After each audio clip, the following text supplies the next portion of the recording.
Elon Musk doesn't want to build a $25,000 Tesla for human drivers, and McDonald's new chicken Big Mac.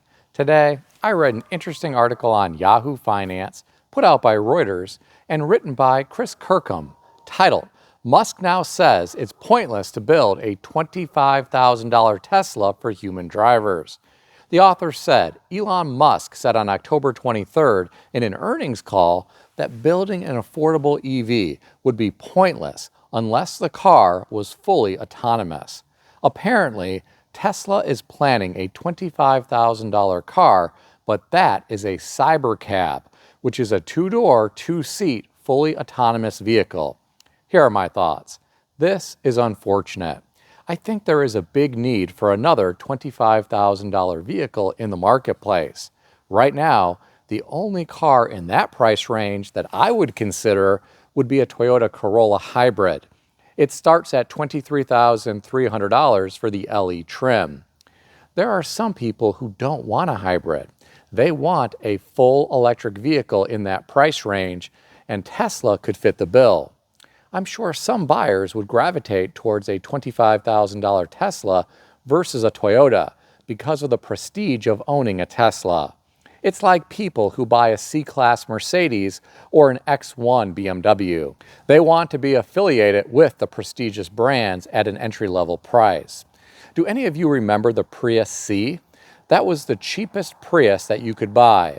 It was a very basic vehicle, but it got great gas mileage and it was reliable. The MSRP for a Prius C back in 2016 was approximately $21,000. Imagine if Tesla could manufacture a car even less than $25,000. I think they would attract a lot of buyers. Perhaps the profit just isn't there for an entry-level vehicle. This is why a lot of manufacturers love selling big trucks and SUVs. They make a lot of money from them. I read some of the comments beneath this article. I'll share some of them with you. The first commenter said, the least expensive Tesla starts at $42,490. I live on a pension with a maximum annual increase of 3.5% if given. Inflation has reduced its value by over 20% in the last 4 years, and our income continues to lose value each month with no catching up ever through COLA raises. At $42,490 plus tax and dealer fees, that does not fit my budget. You can bet the drive-out price is well over $46,000. Vladimir Lenin said that America shall spend itself to death. Was that a lucky guess or what? The next commenter said, so unless you're ready to drop $75,000 on a car, you don't matter. The last comment that I'll share with you came from someone who said, if you want mass market adoption, you need to put out something affordable, especially for the new generation. Not everyone can afford a $50,000 car to start. What do you think about all this? Share your thoughts in the comment section below. I read another interesting article today. This one was on CNN Business, written by Nathaniel Meyersohn, titled, McDonald's has a plan to win back customers after visits plunge. The author discussed how visits to McDonald's dropped after the recent E. coli outbreak. The author said McDonald's believes its $5 value meal promotion and the new Chicken Big Mac may win back customers. Here are my thoughts. It was unfortunate to hear about the E. coli outbreak. Let's hope this doesn't happen again. In terms of the $5 value meal, I haven't had one. I just hope they are giving customers $5 worth of food and not just shrinking portion sizes. In terms of the Chicken Big Mac, alarm bells were going off in my mind when I read this. Are they trying to be like Chick-fil-A now? Maybe it'll work. Who knows? Some people may be excited to try something new. I read some of the comments beneath this article. I'll share some of them with you. The first commenter said, the thing is, McDonald's fails to understand the real reason it is losing customers. Growing up in the late 1970s and early 1980s, a trip to McDonald's was an event. It was cheap, fast, and a lot of fun. There was a playground at most of the locations. The Happy Meals all had a fun toy. The Big Macs were actually big, and the food was fresh.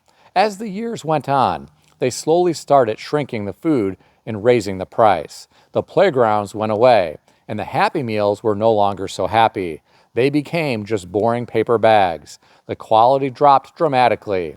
You never knew if you were going to get cold fries in an inconsistently filled bag or a burger that has been sitting under the lamp for an extended period of time. You gambled that your chicken nuggets were going to be dried up like a prune or redropped in nasty burnt oil multiple times. You put up with it because the price was still fairly cheap. Now it's quite literally cheaper to sit down at a nice restaurant for lunch. Why would you risk eating bacteria-ridden, overcooked, dried-out food that also breaks the bank when there are better options out there? Forget it. McDonald's, it's over.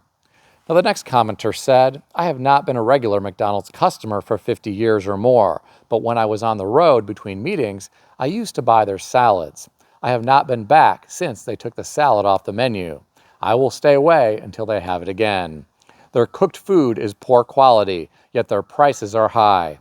I'd rather go somewhere else.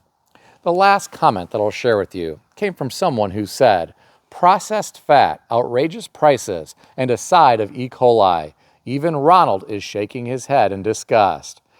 Well, my friends, the commenters always have interesting things to say. Please keep in mind, these are the thoughts of the commenters, not me. Sometimes they are brutally honest when it comes to their opinions. What do you think about all this? Share your thoughts in the comment section below. I read another interesting article today. This one was on foxbusiness.com, written by Daniela Genovese, titled, First-Time Homebuyers Are Older Than Ever, National Association of Realtors. According to the author, the age of first-time homebuyers reached a new high, underscoring the significant financial hurdles faced by those attempting to enter the housing market. The first-time homebuyers' median age reached 38 years old, according to the National Association of Realtors. That is up from 35 years old last year and up significantly from the 1980s, when the typical first-time homebuyer was in their late 20s. Well, my friends, I'm not surprised to hear about this. In some parts of America, small, newly constructed homes are close to $500,000. Young people today who go to college often leave with a mountain of student loan debt. Then they are faced with sky-high rent, which is often $1,000 to $2,000 for a small studio or one-bedroom apartment. Throw in the cost of vehicle insurance, rental insurance, groceries, medical care, and professional clothes for their job, and there isn't much left over to save for a home. It's unfortunate the median age for first-time homebuyers is now 38 years old. Based on the trend, I am sure this will continue to rise over time. Some people will never be homeowners. That is the grim reality. Others will find a way. What do you think about all this? Share your thoughts in the comment section below. If you enjoyed this video, consider subscribing to the channel. I want to extend a special thanks to everyone who has subscribed to this channel. I want to also thank all of my channel members. If you would like to become a channel member, there is a link in the description beneath this video. You can read more about the different membership levels. Please also check out some of the great books that I suggest you consider reading in the description below. I've included Amazon affiliate links to these books. As an Amazon associate, I earn from qualifying purchases. Stay healthy and wealthy. I'll see everyone in the next video.